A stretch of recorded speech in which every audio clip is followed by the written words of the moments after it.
కాంగ్రెస్ పాలనలో మహిళలకు రక్షణ లేకుండా పోతోంది. ఇంటి నుంచి బయటకు వెళ్లాలంటే జంకే పరిస్థితి నెలకొంది. రేవంత్ పాలనలో ఆడబిడ్డలు బిక్కుబిక్కుమనే పరిస్థితి దాపురించింది. ఇటు జూబ్లీ హిల్స్ లో ఉప ఎన్నిక హడావిడి ఉంది. ఆ నియోజకవర్గంలో ఓ దళిత పారిశుధ్య కార్మికురాలిపై లైంగిక దాడి జరగడం రేవంత్ పాలన వైఫల్యానికి అద్దం పడుతోంది. ఇటు హైదరాబాద్ నడిబొడ్డున ఈ ఘటన జరగడం తీవ్ర కలకలం రేపుతోంది. జూబ్లీ హిల్స్ నియోజకవర్గం బోరబండ పిఎస్ పరిధిలో మహిళపై జరిగిన రేప్ రాష్ట్రంలోని పరిస్థితిని తెలియజేస్తోంది.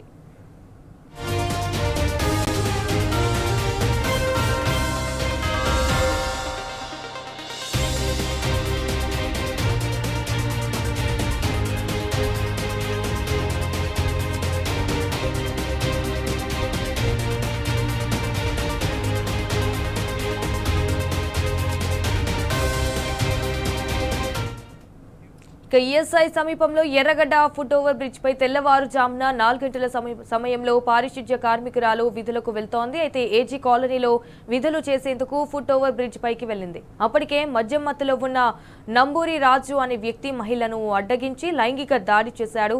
అతను ఓ అపార్ట్మెంట్ లో వాచ్మెన్ గా పనిచేస్తున్నాడని కూడా పోలీసులు తెలిపారు. బాధితురాలిని ఫిర్యాదు మేరకు పోలీసులు కేసు నమోదు కూడా చేశారు. బాధితురాలిని వైద్య పరీక్షల కోసం ఆసుపత్రికి తరలించారు.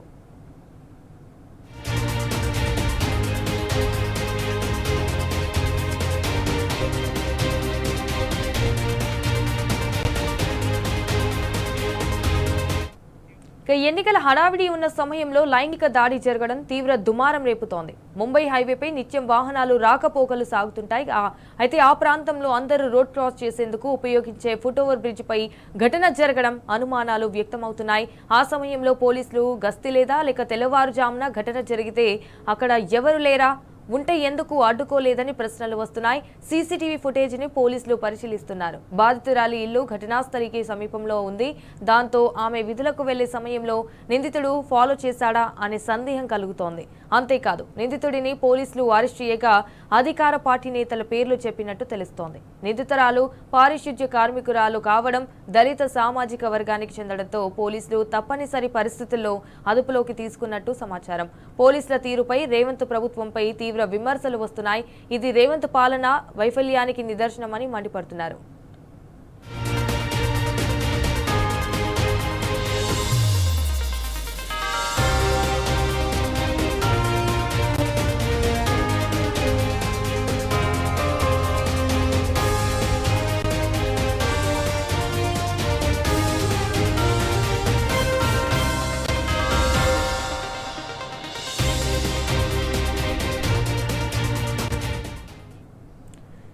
ఇదే అంశంపై మా crime bureau chief Bhaskar phone ద్వారా అందిస్తారు. రైట్ భాస్కర్, చెప్పండి, ఈ ఇన్సిడెంట్ ఎలా జరిగింది అని పోలీసులు ఏమంటున్నారు?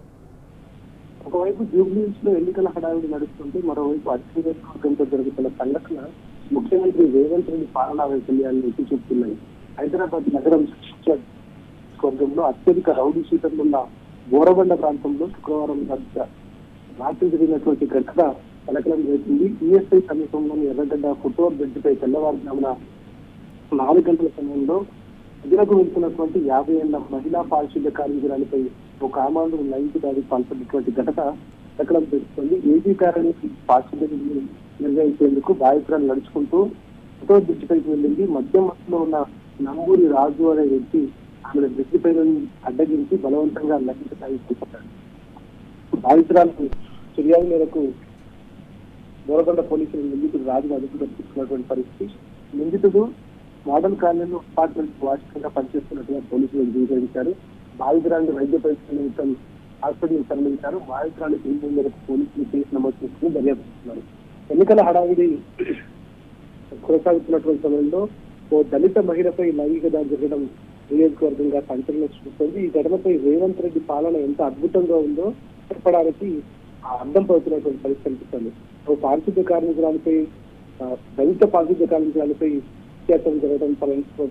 జరగడంతో రేవంత్ రెడ్డి పాలనా వైఫల్యం అర్థం పడుతున్నటువంటి పరిస్థితి కనిపిస్తోంది. స్థానికులు పూర్తిగా ఇప్పటికే కాంగ్రెస్ పార్టీని జెండా పెట్టేటువంటి ప్రక్రియ కొనసాగిస్తున్నటువంటి వేళ మనసులో ఉన్నటువంటి ఆక్రోశాన్ని ఓటు రూపంలో రేపు చూపించేటువంటి పరిస్థితి కనిపిస్తోంది. కాంగ్రెస్ పార్టీకి డిపాజిట్స్ కూడా రాకుండా చేసేటువంటి వ్యవహారం కొనసాగుతుంది. మరోవైపు నగరం నడిబొడ్డున జూబ్లీ హిల్స్ లాంటి ప్రాంతం ముంబై హైవేపై రెగ్యులర్ గా వాహనాలు రాకపోకలు కొనసాగే ప్రాంతంలో ఈ ఘటన జరగడానికి పోలీసులు గట్టి లేకపోవడం కారణం అని చెప్పించుకుంటున్నారు. గతంలో కేసీఆర్ ముఖ్యమంత్రి ఉన్న సందర్భంలో ఇంటర్సెప్టర్ వెహికల్స్ అనేది ఉండేవి. ఆ ఇంటర్సెప్టర్ వెహికల్స్ ని కేసీఆర్ ఆనవాళ్లను ఉంచేద్దామనేటువంటి అక్కస్తో తనకు హైదరాబాద్ ఒక్క సీటు కూడా రాలేదనేటువంటి ఘోరమైనటువంటి అవమానంతో రేవంత్ రెడ్డి పోలీసులను ఇంటర్సెప్టర్ లో ఉన్నటువంటి పోలీసులందరినీ కూడా ఎక్కడికక్కడ గతంలోనే తొలగించినటువంటి నేపథ్యంలో తెల్లవారుజామున ఘటన జరిగే సమయంలో అక్కడ ఎవరు లేరా అనేటువంటి సందేహం కలుగుతోంది. అంటే ఇట్లాంటి గట్టి ఉండేటువంటి పోలీసులు ఉంటే ఇట్లాంటివి జరగకుండా ఉండేది. కొత్త పోలీసులు రోడ్లపై కనిపిస్తుంటే ప్రజల్లో తప్పు చేయాలన్నటువంటి ఆలోచన వచ్చేందుకు భయం కలిగేది. ఈ కోణంలో ప్రస్తుతానికి అయితే పోలీసులు విచారిస్తున్నారు. ఘటనా స్థలానికి దగ్గర ప్రాంతంలోనే ఆమె డ్యూటీకి వెళ్లే సమయంలో నిందితుడు ఆమెను ఫాలో చేసి అత్యాచారం చేసినట్టుగా పోలీసుల విచారణ బయటపడింది. ఏది ఏమైనా అధికార పార్టీకి చెందినటువంటి కొంతమంది చోటామోటా నేతల పేర్లు చెప్పి నిందితుడు తనను పట్టుకునే సమయంలో అభ్యంతరం వ్యక్తీకరించినట్టుగా తెలుస్తోంది. ప్రస్తుతం కేసు నమోదు చేసినటువంటి పోలీసులు దర్యాప్తు చేస్తున్నారు. వీళ్ళని కాపాడేందుకు అనేక రకాలుగా కొంతమంది అక్కడ లోకల్ గా ఉన్నటువంటి కాంగ్రెస్ లీడర్లు ప్రయత్నిస్తున్నట్టుగా తెలుస్తోంది.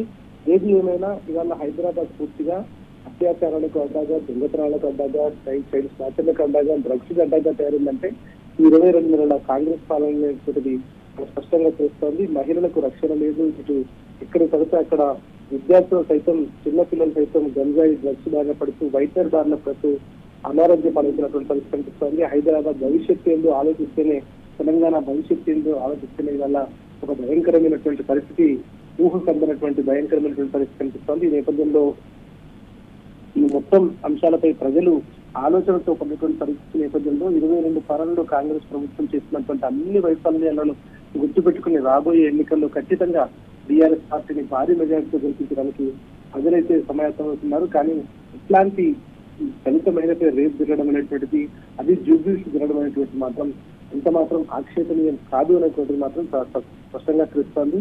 వాళ్ళ తెల్లవారుజామున 5 గంటలకు హైదరాబాద్ లో ఒక 50 ఏళ్ళ మహిళపై రక్షణ లేకుండా పోతే భవిష్యత్తులో రోడ్లపైకి వస్తున్నటువంటి పిల్లల పరిస్థితి ఎట్లా ఉంటుంది, బయటకు వచ్చేటువంటి వాళ్ళందరి పరిస్థితి ఎట్లా ఉంటుందో ఆలోచించుకోవాల్సినటువంటి అవసరం కనిపిస్తోంది.